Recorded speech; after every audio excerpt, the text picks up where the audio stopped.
Welcome to Look Ahead Radio with Tom Arms and Lockwood Phillips.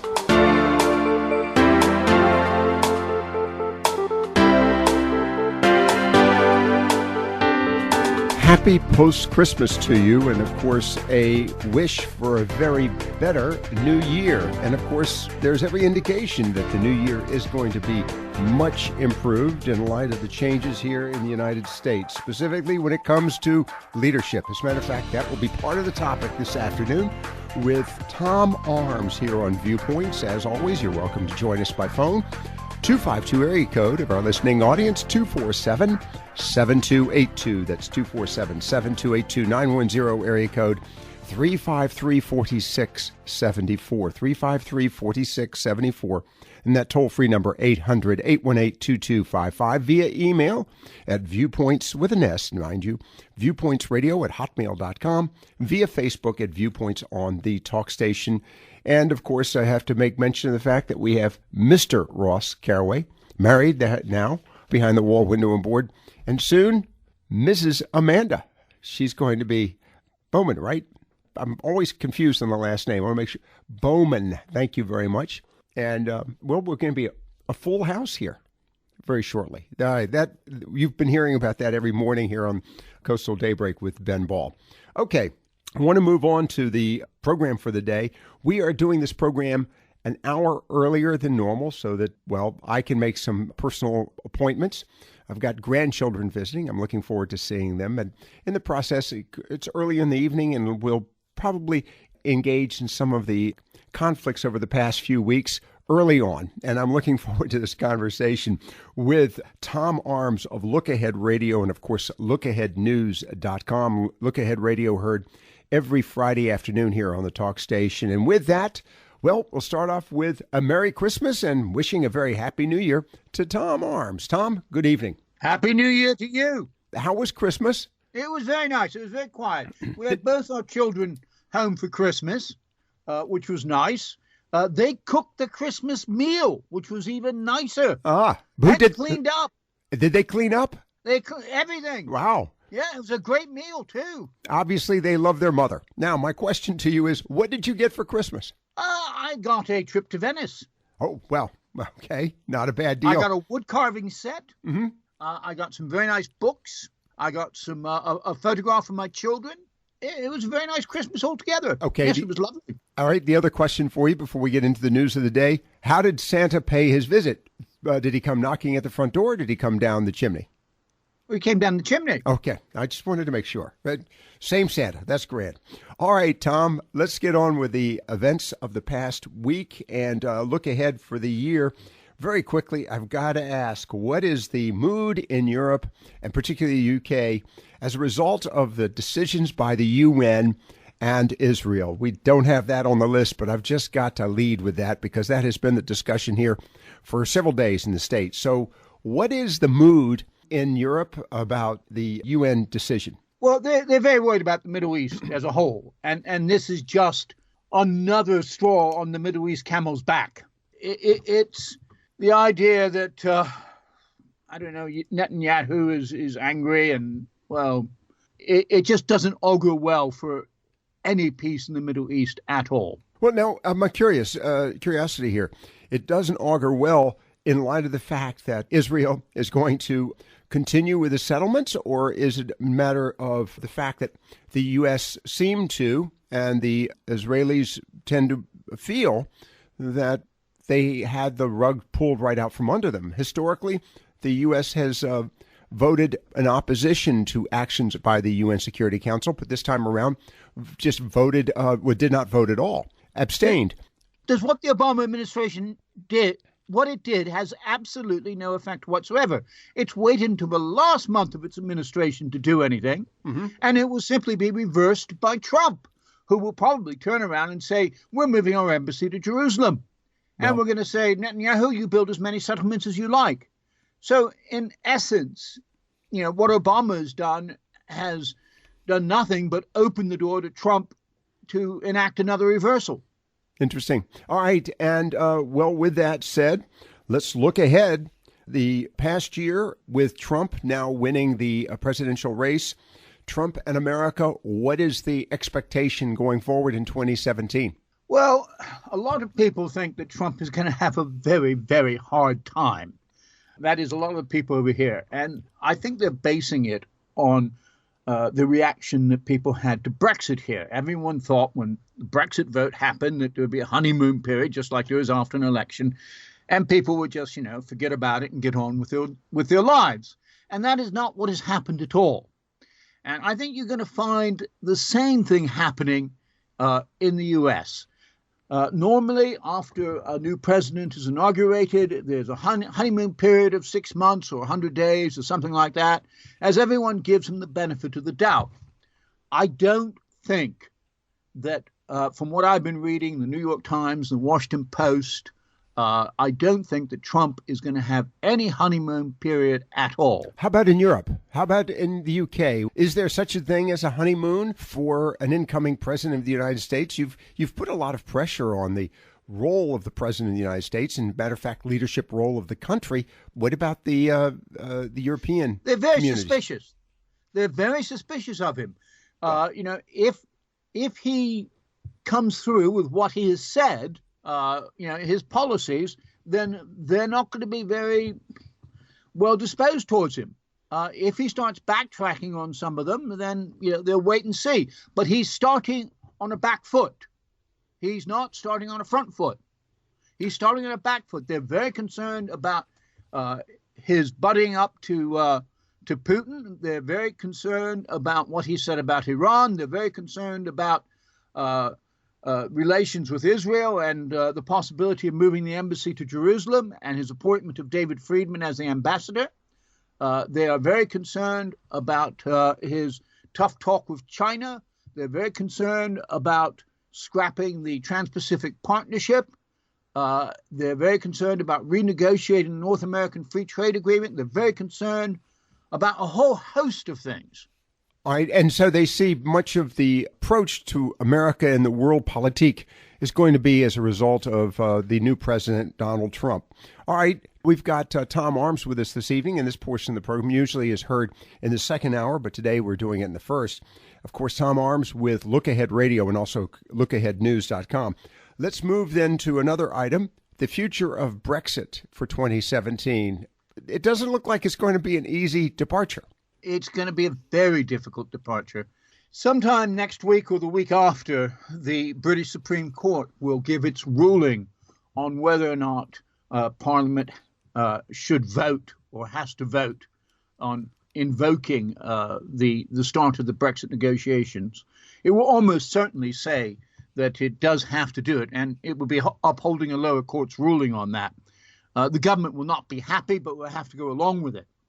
There are two other corollary cases running alongside that, which are that the Scottish and Northern Ireland devolved parliaments have asked for the right to vote on it as well. Right. That will almost certainly be rejected by the Supreme Court, but they will almost certainly say that the Westminster, the national parliament, will have to vote on it. And, of course, those two votes, both with Ireland and Scotland, and particularly Scotland, is an indication, and, of course, in the past, an effort on separation. Scotland has been looking for independence. Yes. This may drive Scotland to a more independent relationship. Yeah, which complicates the whole Brexit thing, and it complicates everything. The whole thing is becoming incredibly complicated. Theresa May has not shown any of her negotiating cards yet.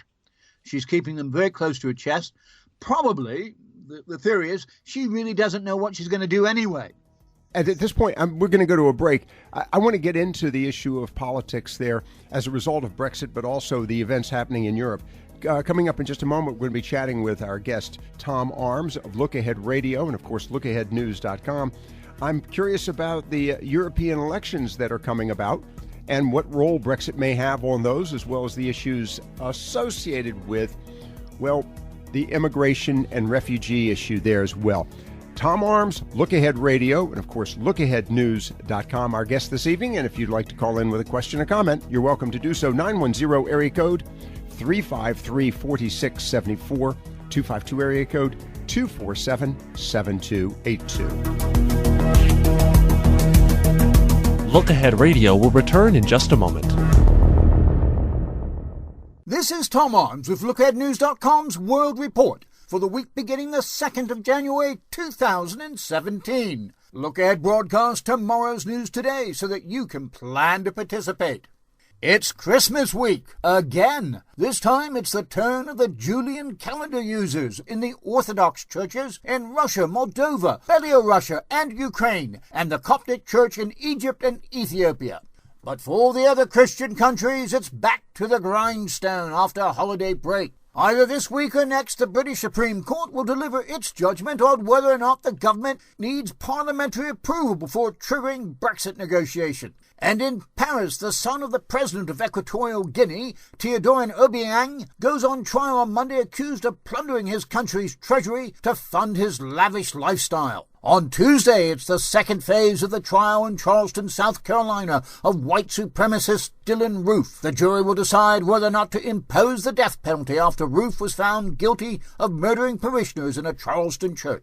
A major trial also starts in South Korea on Tuesday. President Park Geun-hye is before the country's constitutional court on impeachment charges. Meanwhile, Taiwanese President Tsai Ing-wen on Saturday starts a 10-day tour of Central America, which has upset the Beijing authorities. In China, the 6-week-long Harbin Ice Festival starts on Wednesday. Visitors flock to see ice sculptures such as a frozen Empire State Building and Eiffel Tower. And finally, there are two big birthdays next week. The first is Elvis. If he were alive, the king would be 83 next Sunday. His big day is shared with North Korean leader Kim Jong-un, aged 33. And that was next week's News Today from LookAheadNews.com, so that you can plan to participate in the world around you. Stay tuned after this message for the expanded Look Ahead News World Analysis. Quick, what do these sounds have in common? These are the sounds of geography. Geography helps us understand connections between people and places. But our kids aren't getting enough of it. Half can't locate Japan or India, and 20% can't even find the Pacific Ocean. So we created MyWonderfulWorld.org to give kids the power of global knowledge. Go to MyWonderfulWorld.org to learn more. It's a wonderful world. This is Tom Arms with the expanded world analysis from LookAheadNews.com for the week beginning the 2nd of January 2017. Look Ahead broadcasts tomorrow's news today so that you can plan to participate. Christmas is over. No, it's not. It's just starting in Russia and the other countries dominated by the Orthodox and Coptic churches. The big day for them is Saturday, the 7th of January. That's because they still use the Julian calendar, which is 13 days behind the Gregorian calendar used by everyone else. Russian President Vladimir Putin is keen to exploit the disparity in order to accentuate differences between Russia and the West. The British Supreme Court will not announce until the last minute the date of its Brexit judgment, but has indicated it will be this coming week or the next. If the judgment goes against the government as expected, it will not stop Brexit, but it will slow it down. The court case has already forced Prime Minister Theresa May to rethink tactics. Teodoro Obiang, Vice President of Equatorial Guinea and son of President Obiang Nguema Mbasongo, enjoys the high life with purchases of luxury yachts, jets, even the famous bejeweled glove of Michael Jackson. According to French authorities, the money comes from his plundering of his country's treasury. On Tuesday, he goes on trial in a Paris court, but Obiang will not be there. However, if he's found guilty in absentia, he will certainly have a crimp put in his travel plans. The following day, hearings start in Charleston, South Carolina, into the ultimate fate of white supremacist Dylan Roof. The jury will be asked to decide if Roof should be sentenced to death for the murder of 9 African-American churchgoers. Roof has been found guilty of murder, 33 charges of federal hate crime, and firearms violations. He refuses to plead insanity to avoid the death penalty. On the same day, South Korean President Park Geun-hye appears before her country's constitutional court on impeachment charges. President Park is accused of helping her friend pressure big businesses into making financial contributions to non-profit foundations run by her.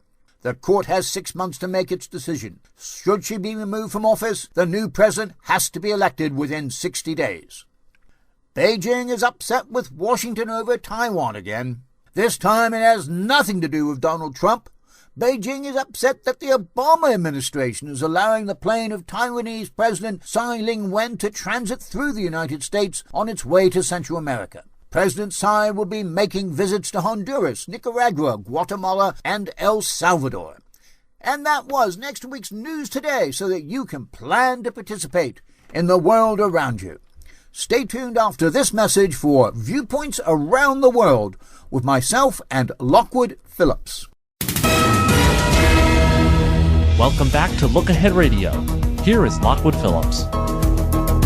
Viewpoints Around the World with Tom Arms of Look Ahead Radio and, of course, LookAheadNews.com. Tom's joining us from London, England, where he has just celebrated Christmas, a few days ago, and is looking forward to celebrating New Year's. We'll find out how New Year's is treated in the UK and, of course, Europe. Before we get into that, I want to continue our conversation. We were chatting about the issue of politics there, what to look going forward in 2017.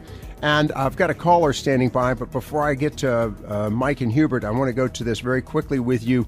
Tom, the European elections, Germany, France, the Netherlands, all wrapped up in the issues of, Brexit and populism. And now the issue also associated with fears addressing ISIS or ISIL, and the impact that this is having on Germany, particularly with Chancellor Merkel, but the issue of with France and the Netherlands. What is the future? Well, to start with, you've got elections in March in the Netherlands. Mm-hmm. You have elections, 2 rounds of elections in France in April and May, and then federal elections in Germany sometime in the autumn. The exact date hasn't been fixed. You can't really have substantive Brexit negotiations until those elections are out of the way. That's point number one. Wow. The next issue, of course, is immigration, populism, right wing versus the center or whatever. Or the left wing. Go ahead. Or the left wing. The left wing, I think, is going to be completely wiped out. Really? At the moment. Certainly in France it will be. That's all the predictions. People, Francois Hollande, the socialist president in France, has like a 3 or 4% approval rating. They're expected to do very badly indeed. That is France is the one most likely to swing to the populist right. Marine Le Pen has about 25% approval ratings, or 25 to 30% support within the French population. A good hard core of support drawn from both the working class and the middle class, the left and the right wings, if you like. Mm-hmm. However, they have a 2-round system for the presidential votes. So the first round is at the end of April. I think it's the 27th or something, or 23rd. And 2 weeks later is the second round. To win in the first round, you have to get more than 50% of the vote. And that's almost impossible because there's usually at least half a dozen candidates. And so you go to a second round. Now, although Marine Le Pen has 25, 30% of the vote, everyone else is opposed to her. So what tends to happen is she will get the most number of votes from this hardcore of support. But in the second round, the remaining 70% will vote whoever is the second place candidate from the first round. I'm going to move on to other things, but let me just caution you in light of the predictions here in the United States. I would not count on any predictions at this point. Yes, that's a very good caveat. Let's talk about Brexit too. I mean, it's a very good caveat. You really cannot tell. Let's talk about Germany and the Netherlands very quickly. I want to get to a caller standing by, Mike and Hubert. But Germany and the Netherlands. Chancellor Merkel. Those are slightly different systems. They work on a proportional representation. But what my question is, what are the chances for major upheaval in both Germany and Netherlands? Good or bad? Much less in Germany and the Netherlands because of their proportional representation system. Okay. But the far right parties, the Freedom Party in Holland or the Netherlands, mm-hmm. and the Alternative for Deutschland in Germany have a core of support which is about 15% of the population. Okay. And they will end up getting 15% probably of the seats in Parliament, and they have to have a majority in the Parliament to form a government. Okay, well, we will be paying, we of course recording this, and then we'll be paying close attention come the elections. I want to move to a caller here very quickly, and then I want to get on to other issues I want to talk to you about quickly with Canada. But first, Mike and Hubert joins us. Mike, good evening. And of course, Tom Arms, our guest this evening. Yes, sir. Yes, sir. Good evening. Thank you. What my question for Tom is how he feels personally about the decision from the UN about the vote against Israel building on their on the West Bank property right, and not how he thinks Trump ought to feel or England himself personally. Does he agree with the decisions or not? Okay. Thank you. Thanks very much. Appreciate it. Thanks, Mike. Appreciate that.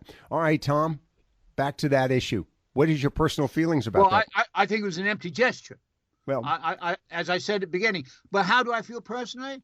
I feel personally that the settlements on the West Bank were declared illegal by various international courts many, many years ago, and I'm surprised it's taken this long. I don't think you can have a settlement of the Palestinian problem or of the Arab-Israeli problem in Israel unless you stop allowing the settlement on the West Bank. That West Bank is not officially Israeli soil. It would be like Americans going off and settling in Canada, British Columbia, and say, because, we like British Columbia, we're going to live here whether you like it or not. Bring that up. Let's go to Canada here for a moment, and then we're going to get back to other issues in the Middle East. Canada is celebrating 150 years of federation at a time when its people are looking towards Canada as the standard bearer of liberalism and free trade, you write? Absolutely. Wow. Yeah. No, Canada, a lot of people are looking towards Canada at the moment, and they like Justin Trudeau, and they like that is, I should say, the liberals. I was going to say, Justin please. Trudeau. That is, yes. Liberals around the world are looking to him and comparing him to Trump. Okay, let me bring this back to this issue. I find that interesting. You bring that up, but Tom, the question is, how much is the liberal agenda being dismissed or quashed, I'll use that term, as a result of the recent set of elections and the frustrations that the general populace is feeling worldwide? I think you'll find. I mean, I as you know, I'm a liberal. I never thought of that. I never realized that. I read the sort of liberal press as well as conservative press, and a lot of people in the liberal press are getting very angry. And they're feeling as disenfranchised as the conservatives were feeling when Obama was in power. It's as if it's shifted from one to the other, and they're talking about being energized rather than crushed. Interesting. All right, let's go to Walter in Alliance before we go to the break. Walter, good evening. Of course, Tom Arms with us. Yes, sir. Well, why didn't the British let Argentina have the Falklands? Oh, good question. That's a very interesting question, Walter. And you know what? I wrote a book about it. And? So and the I answer. And the answer? It's a question of self-determination. And there's a very strong feeling in Britain, and I think it's elsewhere as well, that it should be left to the people who are resident in a territory or a land or a colony or whatever to decide for themselves what sort of government they want and who should be governing them. Now, in the case so that's of like if Falkland California Islands, wants to secede from the nation, they can, right? Is that what you're saying?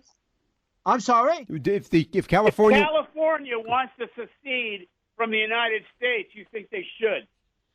No, I didn't say that. I said that people want to govern, no. They want their own kind of government. No, I said, no, you're putting words in my mouth. What? I mean, Falkland Islands were already part of Britain. All they said was that they didn't want to be forcibly taken over by Argentina. So it'd be, what I would say is, if Canada invaded Oregon and Washington state and annexed it against the wishes of the residents of those two states, then that would be a case of taking away their self-determination. Okay, that is what I'm talking about. All right, and that is exactly what was happening in the Falkland Islands. The Argentinians forcibly annexed the Falkland Islands. It wasn't, the other way around. Okay. It wasn't the case of the Falkland Islands seceding. Walter, thank you very much for the call, and Merry Christmas and Happy New Year to you, Walter. Appreciate the call on that one very much. You're listening, of course, to Viewpoints Around the World with Tom Arms. We've got to take this quick break. Tom Arms of Look Ahead Radio and also LookAheadNews.com. Look Ahead Radio will return in just a moment.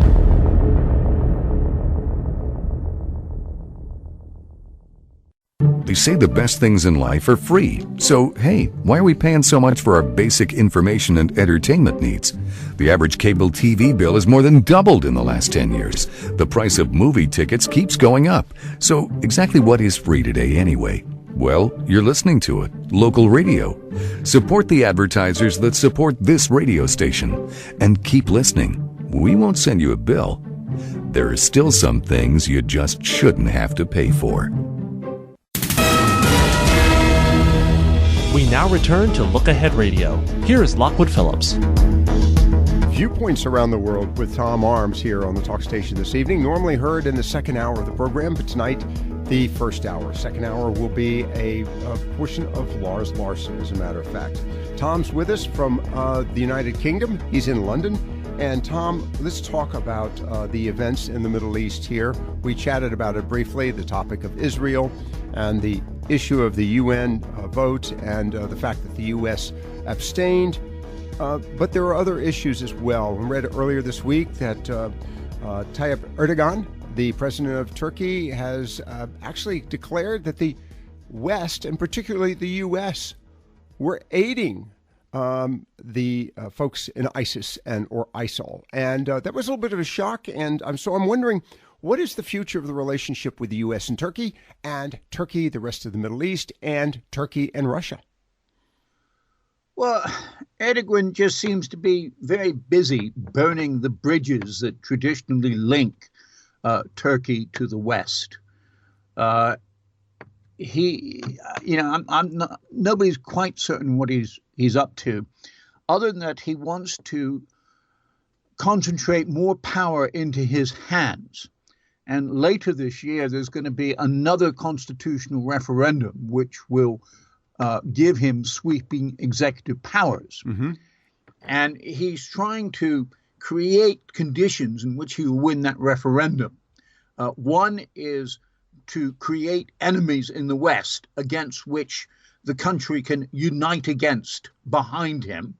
And the other is to lock up all his opponents in the judiciary, the military, the press, and parliament.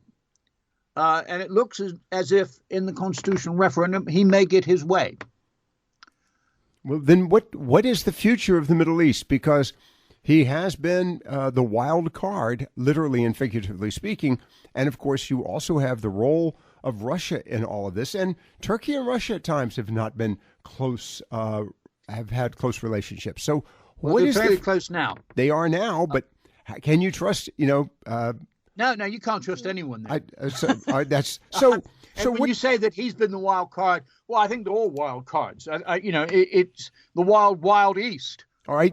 With the departure of ISIS, and there's every indication that they will eventually be beaten, and of course they will then go underground, and we are back with asymmetric war as it's known. What is the future of the Middle East then? What's for 2017? What can we expect? Well, for 2017, well, first of all, with ISIS, it's good news and bad news. Mm-hmm. Because they're going to be pushed out eventually from both Syria and Iraq. They're going to lose that territory. And they'll be probably pushed out of Libya. But they could very easily crop up in Somalia as part of Al-Shabaab or in West Africa as part of Boko Haram. And, of course, there are, a couple thousand jihadists who are going to be taking their bitterness and going back to Europe or back to America mm-hmm. and trying to undermine our democratic systems with terrorism. So that's ISIS.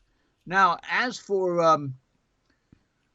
the wider thing, Assad, it looks as if he's going to stay in power in Syria. He's there with the help of Russia. He's had a big boost from Putin, who now he already had a military base in Syria. This will be strengthened. He now has a political base which is likely to be extended into Iran, who is allied with Syria. So Russia is now a major power in the Middle East. And what happens to the U.S. and the UK in this case? Well, the U.S. in particular, if we look at this, if you move the American embassy to Jerusalem, that is a huge symbolic statement, and it will have huge repercussions. And if on top of that you renege on the Iran nuclear deal, that will also have huge repercussions. The Europeans will not renege on that deal. The Chinese will not renege on the deal. So that's going to cause a split. If you move your embassy to Jerusalem, that's going to cause a split with the Arab states, i.e. the Gulf states and Saudi Arabia. Mm-hmm. So the United States will be losing influence throughout the region. Okay, if it takes those two courses. That would be my prediction. Okay. Now, Turkey and Syria have never been all that close. Is this going to drive those two countries closer? Yes, it will. Okay. Already there have been some reports that Erdogan is putting out certain peace feelers towards President Assad. He's a realist, a pragmatist. Oh, well, and it's interesting because that could be said of Donald Trump, but he's being criticized for it. Just an observation. I'm not applauding Erdogan for doing that. No, but I'm just saying that is one of the observations that have been made. Let's move on to something because it's related. You mentioned West Africa. Let's talk about Africa in general. What's the future? What does 2017 look like for that continent? Well, it's going to be a little bit better for Africa. Oil prices have gone up a little bit, so that countries like Nigeria and Angola are going to get out of recession and back into growth. Also, prices such as commodity prices for coffee and a few other agricultural products are going up as well, so that's good for countries like Kenya. Okay, and what impact will this have on their relations with Russia? Because Russia has been very interested in creating a greater foothold in Africa. Will Russia be successful? And sort of quickly, what is the future of the African relationship with the rest of Europe and the U.S.? Well, the United States has, I think, about 2,000 troops in Africa at the moment as part of something called AFRICOM. Right. It's not reported much, and I don't think there's any talk about reducing that. I don't see much of a foothold in sub-Saharan Africa for Russia. Certainly, China has quite a foothold there. It's invested heavily in it. I think one thing to look out for is the elections in Kenya, which are going to be happening later in the year. Okay. The last two elections were marked by extreme violence. Thousands of people died. Right. So my question for you as we go to the break, will we see a more peaceful transition happening in Russia, and might that be influenced by, in Africa, might that be influenced by Russia? I think in Kenya, if you're talking about Kenya, I don't think Russia will have any influence in Kenya. Okay. But you probably will have a more peaceful election this time than in the past. Okay. We're going to get back to this in just a moment with Tom Arms of Look Ahead Radio and, of course, LookAheadNews.com. We've got, we'll do a quick roundup. We're chatting about China, India, Latin America, and, we've got to find out a few other items. I'm looking at an interesting item, if we can get to it. Two big films are expected to be released, and you'll be interested in hearing about this. Stay with us as we wrap it up with Tom Arms with viewpoints around the world. Look Ahead Radio will return in just a moment. Observations of an Expat by Tom Arms from LookAheadNews.com. It looks as if the fighting in Iraq and Syria will draw to a close in 2017. We won and lost. ISIS, ISIL, Daesh, Al-Nusra, Al-Qaeda, whatever name the jihadists call themselves, have been pushed out of the remains of Aleppo and are hanging on by their blood-soaked fingertips in Mosul and Raqqa. Also destroyed and seeking peace terms are Western-backed rebels in the Free Syrian Army and its dozens of feuding constituent parts. The Obama administration and its 13 allies backing airstrikes could claim victory. They may even try to do so. And in terms of denying the jihadists a territorial base, there are justifiable grounds for a victory claim. However, Islamic extremism is far from defeated. Jihadists have repeatedly displayed their prowess in filling political vacuums wherever they occur, and Western intelligence agencies are issuing dire warnings of attacks on Western soil, orchestrated by bitter, battle-hardened extremists in full flight from the Middle East. No, the real winners are Syrian President Bashar al-Assad, Russian President Vladimir Putin, Turkish President Recep Tayyip Erdogan, Iran, and Hezbollah. And the real result is a massive defeat for the democratic hopes of the 2011 Arab Spring and a victory for tyranny. Syria has not been a nice place to live for some time. Successive dictators, including Bashar's father Hafez, have ruled under a state of emergency law since 1963. There was no way that Bashar al-Assad would loosen his tyrannical reins. The result is the humanitarian disaster that is the Syrian civil war. Before 2011, 22 million people lived in Syria. Now the UN estimates that 6.1 million people have either been killed or internally displaced, and another 4.8 million are refugees. Human Rights Watch and Amnesty International estimate that the Assad regime has tortured to death up to 75,000 people. At least 200,000 are in detention in facilities from which the International Red Cross is barred. The stated aim of the Western alliance was to topple Assad, even though airstrikes were restricted to jihadist targets. Thanks to Russia, that aim failed. By September 2015, a combination of rebel rivalry and Western resolve had resulted in a stalemate. Putin spotted the opportunity to tip the scales in favor of the Syrian leader and, coincidentally, established Russia as the dominant non-Arab power in the Middle East. He intervened on the side of Assad and dispatched planes, special forces, and eventually an aircraft carrier to attack not only the anti-Assad jihadists, but also the Western-backed rebels. The Russians lacked the smart bombs of the West that limited collateral civilian deaths, but they had the advantage of being at one with Assad in ignoring such social niceties. The inevitable result came on Thursday when Putin announced a ceasefire agreement and the start of peace talks with virtually all the rebels except the Al-Qaeda affiliates. He further announced that Turkey, whose tanks occupy a slice of northern Syria, would be guarantors, along with Russia, of course. The U.S. and its allies are pointedly excluded. To achieve this goal, Putin has formed alliances with anti-American Iran and Iranian-backed Hezbollah, two of the most vehement opponents of Israel. As a price for his support for Assad, Putin has also secured an air base in Syria at Khmeimim and strengthened the long-term Russian naval base at Tartus. On top of that, he now has the rights to move equipment and personnel in and out of the bases without inspection or interruption by the Syrian authorities.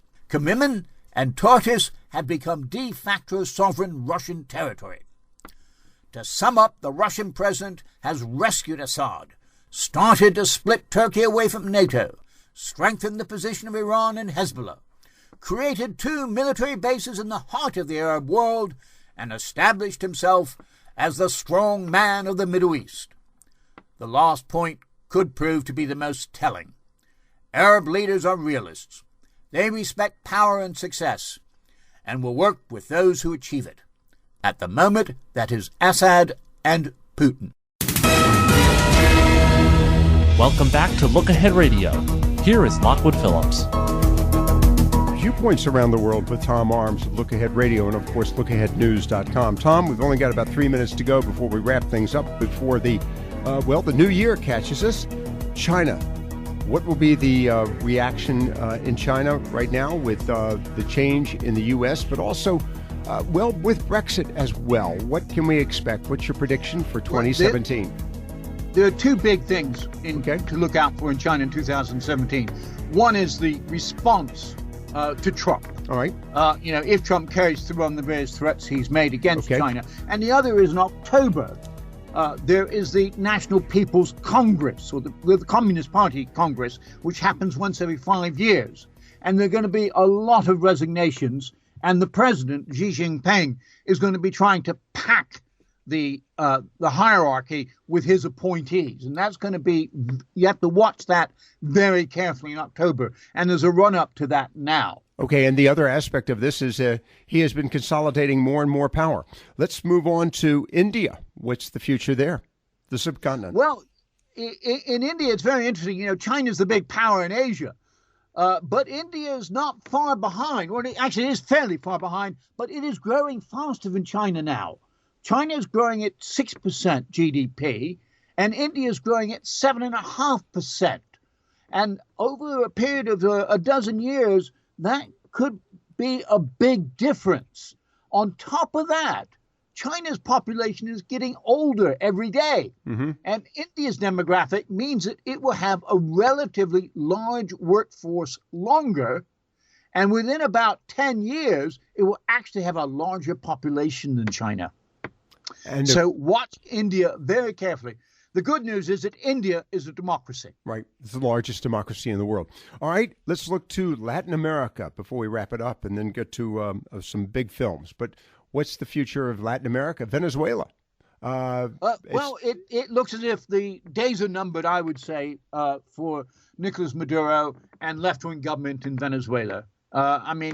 He's on the way out. He can't cling to power much longer. And generally, throughout Latin America, there is a shift to the right, away from the left. Right. It's happening everywhere. Right across the board. Right. And it's happening everywhere. Populism seems to be taking hold. No, it's not populism. Oh, it's not? This is different. It's not populism.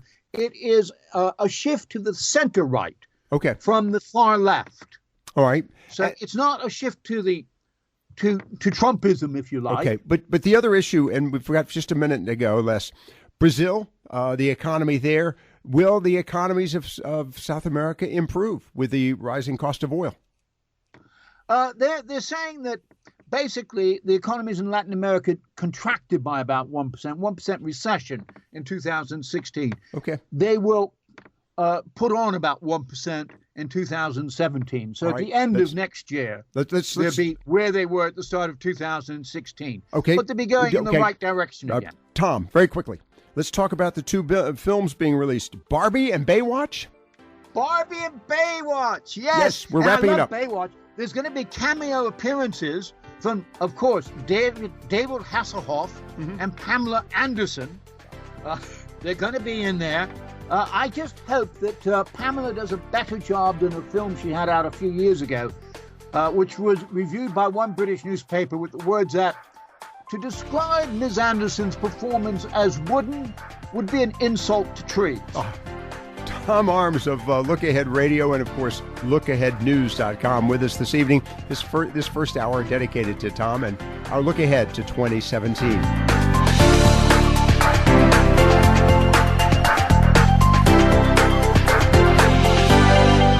Look Ahead Radio is a production of the Talk Station.